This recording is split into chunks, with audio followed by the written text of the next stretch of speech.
Giacomo Martelli ve Emmy ödüllü Adam Bernstein'in yönettiği Prime Video yapımı Hotel Costiera, lüks bir İtalyan tatil beldesinde geçen yazlık bir aksiyon macera dizisi.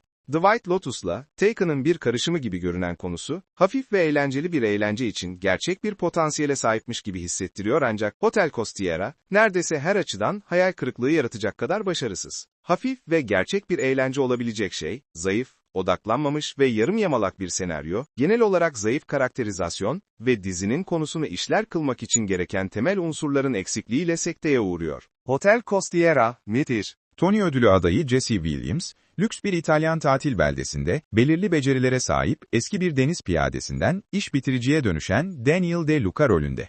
Dizinin ilk sahnelerinde De Luca, aşırı zengin konukların tuhaf, bazen de tehlikeli sorunlarını çözüyor. Tetikleyici olay, gizemli bir şekilde ortadan kaybolan, otel sahibinin kızı Alice'i arama macerası. Yardımcı oyuncu kadrosu, De Luca'nın ortakları, Jordan Alexandra, Sam Haggard ve Maria Chiara Giannetta ile birlikte, çoğunlukla otel personeli ve müşterilerinden oluşan, daha geniş bir yardımcı oyuncu kadrosuyla tamamlanıyor. Dizi, garip bir şekilde gerçekten bölümler halinde başlıyor ve sonunda ana kaybolma ve arama sahnesine odaklanıyor. Finalde ise oldukça gösterişli bir soygun sahnesiyle doruğa ulaşıyor. Hotel Costiera, zayıf karakterizasyon ve hikaye anlatımından muzdarip.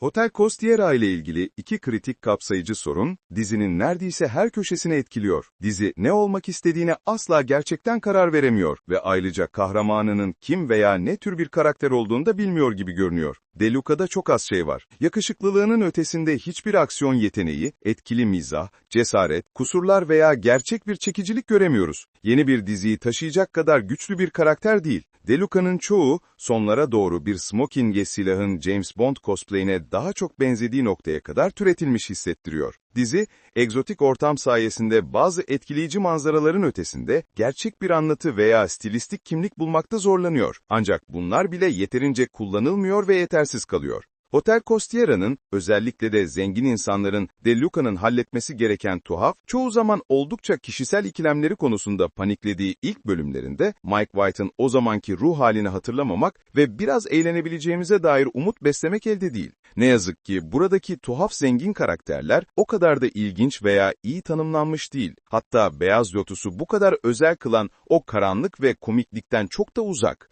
Hotel Costiera, gülme ve heyecandan yoksun bir aksiyon komedi. Televizyonda keskinliğin çok önemli olduğu bir çağda, Hotel Costiera çok daha fazlasına ihtiyaç duyan bir diziydi. Bu, hafızalardaki en garip TV-MA reytinglerinden biri. Çünkü açıkçası göze batan birkaç küfür dışında, dizinin tonu 20 yıl önceki televizyon kanallarına daha yakın. Hotel Costiera, bir aksiyon filmi olmaya çalıştığı kadar tempolu bir komedi de deniyor. Ve ne yazık ki, neredeyse sürekli espriler ve komik repliklere rağmen, dizi acı verici derecede komik değil. Haygart'ın İngiliz vatandaşlığı, gereğinden fazla uzatılmış bir şakanın etkisiz kaynağı, ancak en çok iniltiye neden olan anların çoğu, çevirisi zor kelime oyunlarına yapılan beceriksizce göndermeler sayesinde geliyor. Bir karakterin ilk kez İtalyan aksanıyla "fuchsia" kelimesini söylemeye çalışması oldukça acı verici ve tekrarlandığında daha da kötüleşiyor. Hotel Costiera'daki en şaşırtıcı unsur, böyle lanse edilen bir dizide büyük aksiyon sahnelerinin neredeyse tamamen yokluğu. Neredeyse hiç gerçek sahne yok, gerilim yok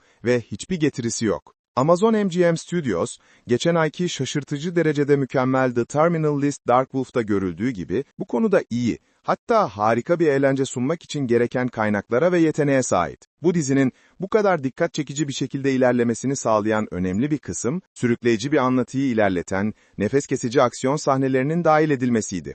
Her bölümde, genellikle doruk noktasına yakın en az bir gerçekten çarpıcı sahne vardı.